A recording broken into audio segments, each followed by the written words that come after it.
Hey friends, I am super excited today. I'm here at the Simple Greek restaurant over in Greenbrier at the Crossways Shopping Center. And there's also another location over at the Lansdowne Commons Shopping Center over in Virginia Beach. And I am getting ready to go in and talk to Jason, the owner of both.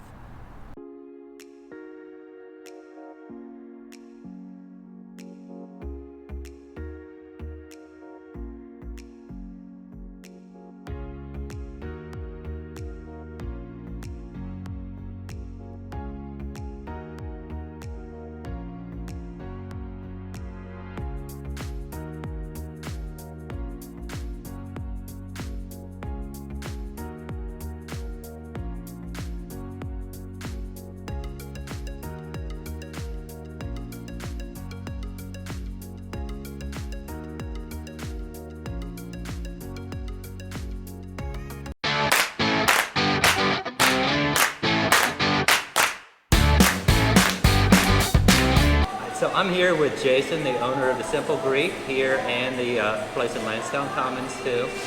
So Jason, what I'm curious about is, what did you do before you opened the restaurant? Like, how did you get into this? I've been a medical sales rep for about 15 years, and started down in San Antonio, Texas, and moved out here about 13 years ago, and was a rep for a big company for a long period of time up until about 2 years ago, I just saw, as a medical sales rep, between cases I would have just a limited amount of time, and I didn't think we had great healthy options for fast casual. Right. And when I saw this on the Profit back in 2014 or 15, my numbers might be skewed there. No worries. I was like, man, Hampton Roads needs something like that. So a couple of years later, I had the opportunity in my life to do something like this, and so we pulled the trigger on it. We went and did like a discovery day with the franchise, and we're really sold on the food and the fresh and healthy qualities about it, and it's basically bringing authentically Greek recipes into a fast casual atmosphere. Right. Yeah, I can tell the food is really good. I ate here earlier today. Yeah. It's delicious. Oh, good.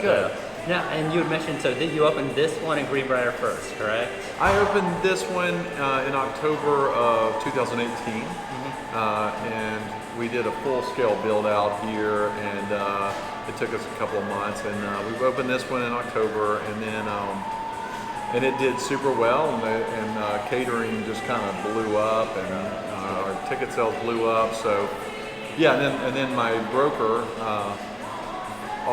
came to me with the Lansdowne Commons open space there, and between a Chipotle and a Starbucks, and I was like, it was too good to pass up. So the build out wasn't going to be too bad there like it was here, and so we ended up pulling the trigger on the Lansdowne.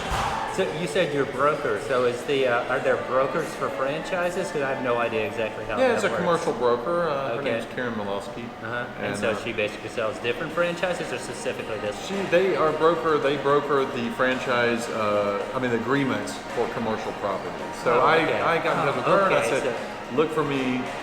This is what we need, like they do in residential. So she didn't sell you the franchise; she sold you the space. It's only the space. She's a commercial now I broker. understand. Okay. Yes. So how does that work with the franchise? Don't they only allow a certain number in an area, or are there any restrictions on that? There's restrictions are one for every 60,000 people. So I can't remember I think Chesapeake has about 500,000. Or 300,000 people. Okay. And so we could probably theoretically put 5 here.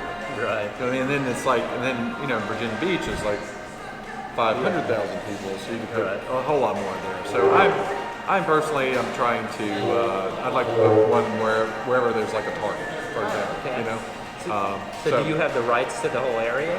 I bought into the rights, I bought 3. Okay. So we've opened 2, and we need to open a third one. Okay. But in all transparency, I probably need to get an investor to open several more, because they're expensive to open. Right. So. Right. And is that something that you would be looking to do? Oh, absolutely, absolutely. Okay. I'm looking for anybody that's got $1.2 million to sit around. We can open 3 more. Right. I mean, all sincerity. Well, there's actually, I laugh, but there's a lot of people with money in this area. They really are. There are. There's people that are sitting around on way more than 1.2 million that would love to, have an ownership for 10 years in a business like this, Right. And so, I mean, it'd be a limited number of years until I could pay them back, but they get, I'm just not going to do. I did the first one on an SBA loan, and I'm not going to do that again. It's just it's a lot of hoops to jump it's through. A lot of hoops. I looked at one of those. It's a lot of hoops, and they pretty much have the first rights on your newborn, firstborn children. So I'm not doing that. Their rates are astronomical and everything. You live and learn. I couldn't have done it without them at first, and then we got the second one open. Like I said, I would do 3 more. I think I know how to do this pretty well now. I'd open 3 more, but I'd have to have the capital to do it. So, but we'll see what happens. And and I love the franchise model because everything's somewhat laid out, so you have a much better chance. Because anytime you open a business, it's kind of risky. So are both restaurants profitable now? They are.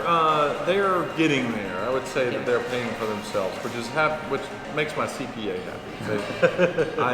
He assured me that we're doing well to be paying for this. The restaurant to be paying for itself, especially for something that's not very widely known. Right. Brand recognition is very low. So we are doing well in the eyes of my CPA.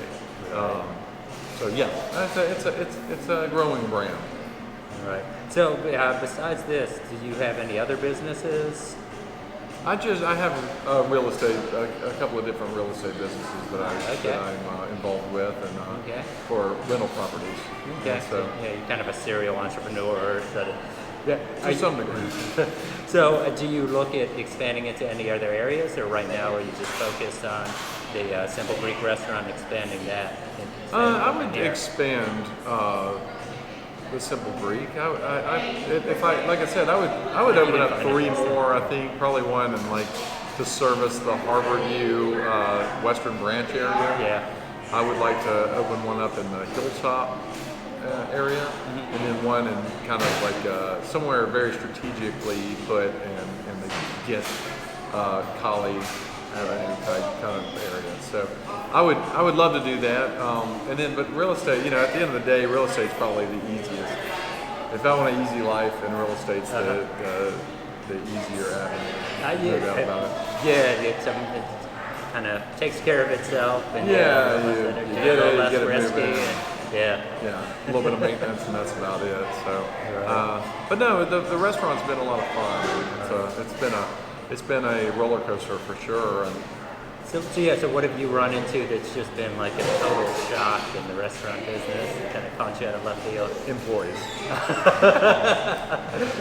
Employees. It is, and everybody tells you it's employees that are some drama. Right. But yeah, it's all right.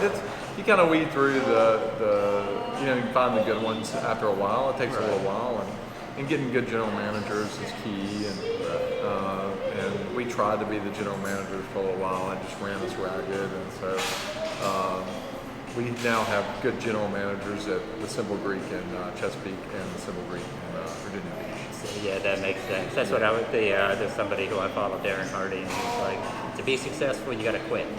You want to scale. Yeah, you want to quit every job and get somebody in that position so you can be at the top. Right. And that's what I keep telling any of my friends that get advice from me, is that you got to push the bird out of the nest, and you got to let them try to fly.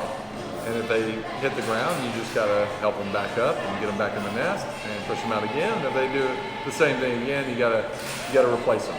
Right. So, yeah. Unfortunately, that's the nature of the game. I've been pretty good about. We've been pretty lucky with the general managers that we've gotten. We've gone through a couple here and there, but we didn't have to go through very many to get to the ones that we encounter. So we have outstanding GMs at both stores. Well, if you had any suggestions for somebody who's thinking about getting into business and looking at franchises, what would you tell them? I would probably tell them, it just depends on what you're after. If you're after if you're after having a restaurant, because there's a lot of pros to restaurant ownership, but if you're after money or something like that, it's probably not the greatest avenue ever. It's got to be something. I mean, it's something that would be profitable down the road, but it's fun to work. I wouldn't do anything over differently. I wouldn't do anything differently that I've done so far. But there's definitely more profitable businesses. Right. You know what I mean? If I would have, I probably could have been out on my boat a lot more had I stayed in the real estate business. But, I got you. But you got it. Yeah, it's got to be something that you love to do. So Exactly. Find something that you're actually going to enjoy doing. It's fun. You you like scratching that itch, Right. And I don't know if I would go in and do more. We're in like a very pivotal time right now because you think like you go over to drive by a Sonic or a McDonald's or a Krispy Kreme donuts, and they've got a crowd of people wrapped around the building to get donuts. Fresh hot donuts. And these hamburgers and stuff. But I just feel like society is moving towards a more health conscious atmosphere. And so, are we more profitable than a Sonic right now? Sonic, but I'm talking about they're killing it, and we're probably more in the crawl phase where they're running, and I think that at some point, I think people are seeing that hey, you can get fresh, healthy, fast food, right, and quickly, you can come through here if you know what you want. You can come in here and be done in 2 minutes. Yeah. And be sitting down eating. I've had people come in and walk through that door, 5 minutes later walking out. Right. That's what we say in the orthopedic industry, skin to skin. It's like, you can quickly come in here and eat. Right, and get good healthy food. Right, as opposed to something that's been, in a microwave or pressure cooked or fried, all fried food or something like that. So it's nice to have that available. And these are all everything that we make. We could, with the exception of maybe 5% or 10% of our food, is all made in house. Okay. And what we get in from the 10% is made from an authentic Greek manufacturer called Olympia. I think it's Olympia. And they make very, very top quality stuff. This isn't stuff that's made discounted system. These are all very expensive. So. Awesome. Well, good stuff. And I really appreciate you sitting down with me, Jason. And I thought it was pretty interesting, and hopefully other people think the same. Yeah, absolutely. Well, I appreciate your time. Thank you much.